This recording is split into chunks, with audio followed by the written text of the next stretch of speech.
നമസ്തേ ബച്ചോ. ഹിന്ദി പ്രേമി മണ്ഡലത്തിൻ്റെ ഇന്നത്തെ ക്ലാസ്സിലേക്ക് എല്ലാവർക്കും സ്വാഗതം.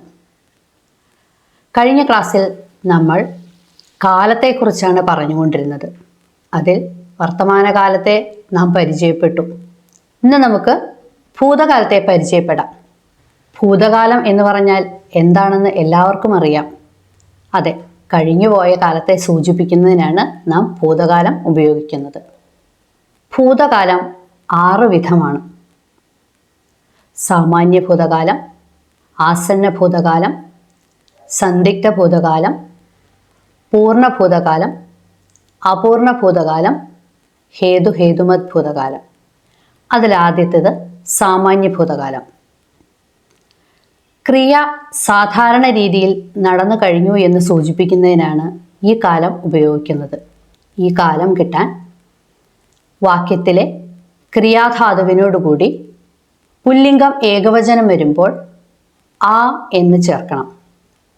ഉദാഹരണം, ലഡ്ക ആയ. അർത്ഥം ആൺകുട്ടി വന്നു. ലഡ്ക ബൈഠ, ആൺകുട്ടി ഇരുന്നു.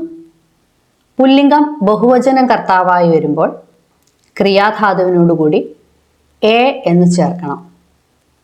ഉദാഹരണം, ലഡ്കെ ആയെ, ആൺകുട്ടികൾ വന്നു. ലഡ്കെ ബൈഠെ, ആൺകുട്ടികൾ ഇരുന്നു.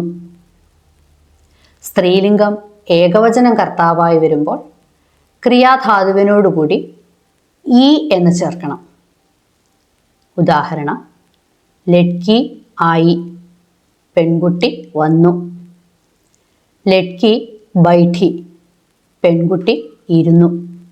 ഇനി സ്ത്രീലിംഗം ബഹുവചനം കർത്താവായി വരുമ്പോൾ ക്രിയാധാതുവിനോടുകൂടി ഈം എന്ന് ചേർക്കണം. ഉദാഹരണം, ലഡ്കിയാം ആയീം, പെൺകുട്ടികൾ വന്നു. ലഡ്കിയാം ബൈഠീം, പെൺകുട്ടികൾ ഇരുന്നു. മേം പുല്ലിംഗം കർത്താവായി വരുമ്പോൾ ക്രിയാധാതുവിനോടുകൂടി ആ എന്ന് തന്നെയാണ് ചേർക്കേണ്ടത്. മേം ആയ, ഞാൻ വന്നു. മേം ബൈഠ, ഞാൻ ഇരുന്നു. മേം സ്ത്രീലിംഗം കർത്താവാകുമ്പോഴോ ഈ എന്ന് ചേർക്കണം. മേം ആയി, ഞാൻ വന്നു. മേം ബൈഠി, ഞാൻ ഇരുന്നു. ഇനി തും പുല്ലിംഗം കർത്താവായി വരുമ്പോൾ ക്രിയാധാതുവിനോടുകൂടി എ എന്ന് ചേർക്കണം. ഉദാഹരണം, തും ആയേ, നിങ്ങൾ വന്നു. തും സ്ത്രീലിംഗം കർത്താവായി വരുമ്പോൾ ക്രിയാധാതുവിനോടുകൂടി ഈ എന്ന് ചേർക്കണം. തും ആയി, നിങ്ങൾ വന്നു. തും ബൈഠി, നിങ്ങൾ ഇരുന്നു. അടുത്തത് ആസന്ന ഭൂതകാലം. ഭൂതകാലത്തിൽ തന്നെ പ്രവൃത്തി ഈ അടുത്ത് തന്നെ നടന്നു കഴിഞ്ഞതേ ഉള്ളൂ എന്ന് സൂചിപ്പിക്കുന്നതിനാണ് ആസന്ന ഭൂതകാലം ഉപയോഗിക്കുന്നത്. ഇത് കിട്ടാൻ ഒരു എളുപ്പ വഴിയുണ്ട്. സാമാന്യ ഭൂതകാലത്തോടുകൂടി ഹെ എന്നതിൻ്റെ വിവിധ രൂപങ്ങൾ ചേർത്താൽ ആസന്ന ഭൂതകാലം കിട്ടും. നോക്കാം. ഈ കാലം കിട്ടാൻ പുല്ലിംഗം ഏകവചനം വരുമ്പോൾ ലഡ്ക ആയാ ഹെ, ആൺകുട്ടി വന്നിട്ടുണ്ട്. പുല്ലിംഗം ഏകവചനത്തിൽ സാമാന്യ ഭൂതകാലത്തിൽ ലഡ്ക ആയ എന്നാണ്. അതിനോടുകൂടി ഹെ എന്ന് ചേർക്കുമ്പോൾ ലഡ്ക ആയാ ഹെ. അതാണ് അതിൻ്റെ ആസന്ന ഭൂതകാല രൂപം. ലഡ്ക ആയാ ഹെ, ആൺകുട്ടി വന്നിട്ടുണ്ട്. പുല്ലിംഗം ബഹുവചനത്തിൽ ലഡ്കെ ആയേ ഹെ, ആൺകുട്ടികൾ വന്നിട്ടുണ്ട്.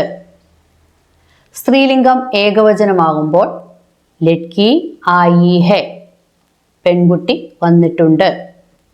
സ്ത്രീലിംഗം ബഹുവചനമാണെങ്കിൽ ലഡ്കിയാം ആയി ഹെ, പെൺകുട്ടികൾ വന്നിട്ടുണ്ട്. ഇനി മേം പുല്ലിംഗമാകുമ്പോൾ മേം ആയാഹും, ഞാൻ വന്നിട്ടുണ്ട്. മേം സ്ത്രീലിംഗം മേം ആയിഹും, ഞാൻ വന്നിട്ടുണ്ട്. ഇനി തും. തും പുല്ലിംഗമാകുമ്പോൾ തും ആയേ ഹോ, നിങ്ങൾ വന്നിട്ടുണ്ട്. തും സ്ത്രീലിംഗം, തും ആയി ഹോ, നിങ്ങൾ വന്നിട്ടുണ്ട്. അടുത്തത് സന്ദിഗ്ധ ഭൂതകാലം. ക്രിയ ഭൂതകാലത്തിൽ നടന്നു കാണും എന്ന് സൂചിപ്പിക്കുന്നതിനാണ് ഈ കാലം ഉപയോഗിക്കുന്നത്. ഇത് കിട്ടാനും ഒരു എളുപ്പ വഴിയുണ്ട്. സാമാന്യ ഭൂതകാല രൂപത്തോടൊപ്പം ഹോഗ എന്നതിൻ്റെ വിവിധ രൂപങ്ങൾ ചേർത്താൽ സന്ദിഗ്ധ ഭൂതകാലം കിട്ടും.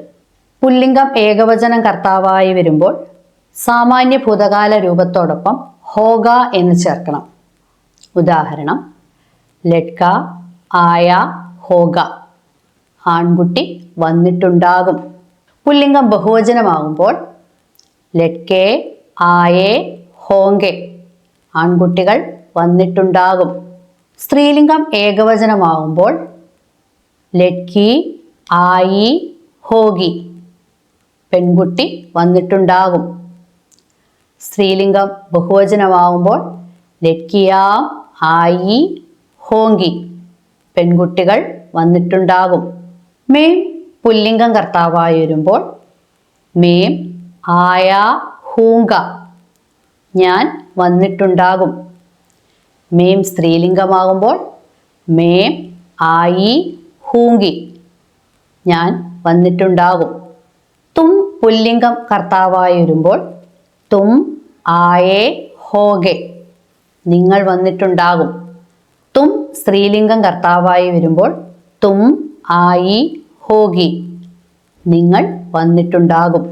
ഇപ്പോൾ നമ്മൾ ഭൂതകാലത്തിൻ്റെ 3 രൂപങ്ങളാണ് പഠിച്ചത്: സാമാന്യം, ആസന്നം, സന്ദിഗ്ധം. ബാക്കി നമുക്ക് അടുത്ത ക്ലാസ്സിൽ പരിചയപ്പെടാം. ഹിന്ദി പ്രീമിയം മണ്ഡലത്തിൻ്റെ ഇന്നത്തെ ക്ലാസ് ഇവിടെ അവസാനിക്കുന്നു. നമസ്കാരം.